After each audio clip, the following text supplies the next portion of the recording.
The tan function in C takes the mathematical tangent of a given angle in radians. Tan is in the math.h header file. Let's #include math.h. We will also want to print our answer, so #include stdio.h. Finally, we're working with trig, so we'll want pi, don't we all? #define pi equals 3.1415925. Tan returns a double, so our answer will be double ants equals tan of pi on 4.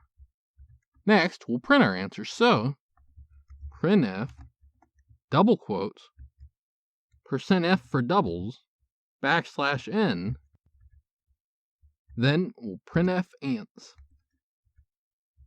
If we run this code, you'll see tan of pi on 4 equals 1. This has been Jacubication. Like and subscribe to learn more.